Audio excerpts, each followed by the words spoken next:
तारीख थी 22 अप्रैल 2025। कश्मीर की खूबसूरत पहाड़ियों के बीच बसे पहलगाम में उस दिन सब कुछ सामान्य लग रहा था। सैलानी पहलगाम की बर्फीली घाटियों में घूम रहे थे, लोग अपनी फैमिली के साथ तस्वीरें खींच रहे थे। किसी को भी अंदाजा नहीं था कि कुछ ही मिनटों में यहां एक ऐसा हमला होने वाला है जो पूरे देश को हिलाकर रख देगा। अचानक अंधाधुंध गोलियों की आवाज गूंजने लगी। चारों तरफ अफरा तफरी मच गई। लोग घबराकर इधर उधर भागने लगे। कुछ ही देर में लोगों को यह समझ में आ गया कि यह कोई साधारण घटना नहीं थी, बल्कि यह एक आतंकी हमला था। इस आतंकी हमले में कई मासूम लोगों की जान चली गई। इस हमले के बाद पूरे देश में गुस्सा भरा था। पूरा देश बस एक ही सवाल पूछ रहा था, क्या इस आतंकी हमले का बदला लिया जाएगा? और यही सवाल कुछ ही घंटों में देश की राजधानी दिल्ली तक पहुंच चुका था। हमले के तुरंत बाद केंद्र सरकार हरकत में आ गई। देर रात राजधानी में एक हाई लेवल मीटिंग बुलाई गई। इस मीटिंग में मौजूद थे प्रधानमंत्री नरेंद्र मोदी, गृह मंत्री अमित शाह और रक्षा मंत्री राजनाथ सिंह। कमरे में माहौल बेहद गंभीर था। हर किसी के चेहरे पर गुस्सा भी था और चिंता भी।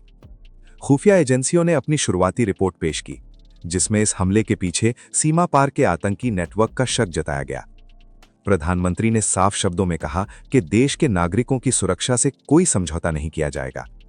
गृह मंत्री ने तुरंत जांच एजेंसियों को निर्देश दिए कि हर एंगल से जांच की जाए और हमलावरों तक पहुंचा जाए। वहीं रक्षा मंत्री ने सेना को साफ संकेत दे दिया कि इस हमले का जवाब बहुत भयंकर और सटीक होना चाहिए।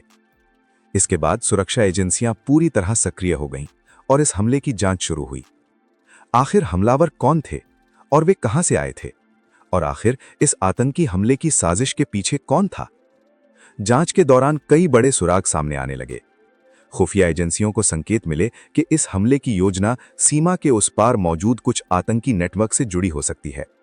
रिपोर्ट्स में कहा गया कि पाकिस्तान और पाकिस्तान अधिकृत कश्मीर में कुछ ऐसे कैंप सक्रिय हैं जहां आतंकियों को ट्रेनिंग दी जाती है और यहीं से भारत में हमलों की योजना बनाई जाती है। इन इनपुट्स के बाद भारत सरकार और सुरक्षा एजेंसियों ने मिलकर एक बड़ा फैसला लिया। अब सिर्फ जांच नहीं, बल्कि आतंकियों को मुंहतोड़ जवाब देने की तैयारी शुरू हो चुकी थी और इस ऑपरेशन की जिम्मेदारी सौंपी गई कमांडर सोफिया कुरैशी और कमांडर व्योमिका सिंह को। इस ऑपरेशन को पूरा करने के लिए दिल्ली में लगातार मीटिंग्स होने लगीं।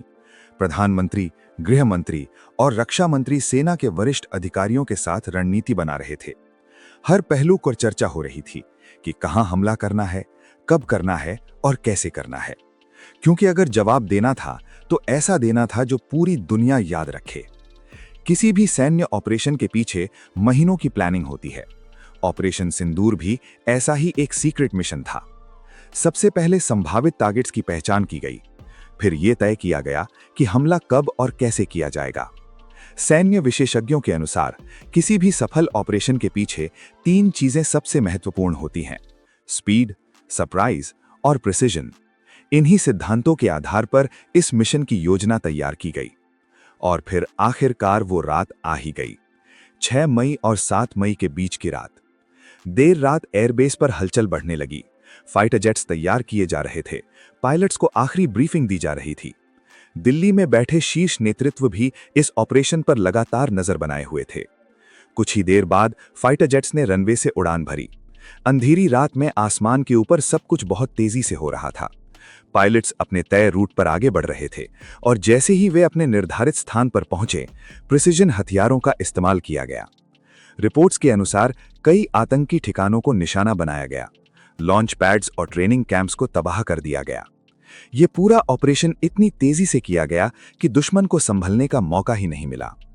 और फिर जितनी तेजी से ऑपरेशन शुरू हुआ था, उतनी ही तेजी से खत्म भी हो गया। कुल समय लगभग 25 मिनट। इस ऑपरेशन का नाम था ऑपरेशन सिंदूर। विश्लेषकों का मानना है कि इस नाम के पीछे एक प्रतीकात्मक संदेश भी था। एक ऐसा संदेश कि देश अपने लोगों की सुरक्षा के लिए किसी भी हद तक जा सकता है। ऑपरेशन के बाद प्रधानमंत्री नरेंद्र मोदी ने देश को संबोधित करते हुए कहा कि भारत शांति चाहता है, लेकिन अगर कोई हमारे नागरिकों पर हमला करेगा तो जवाब जरूर दिया जाएगा। गृह मंत्री अमित शाह ने कहा कि देश की सुरक्षा सर्वोच्च प्राथमिकता है और किसी भी आतंकी गतिविधि को बर्दाश्त नहीं किया जाएगा। वहीं रक्षा मंत्री राजनाथ सिंह ने भारतीय सेना की सराहना करते हुए कहा कि सेना हर चुनौती का जवाब देने में पूरी तरह सक्षम है। ऑपरेशन के बाद अंतर्राष्ट्रीय मीडिया में भी इसकी चर्चा होने लगी।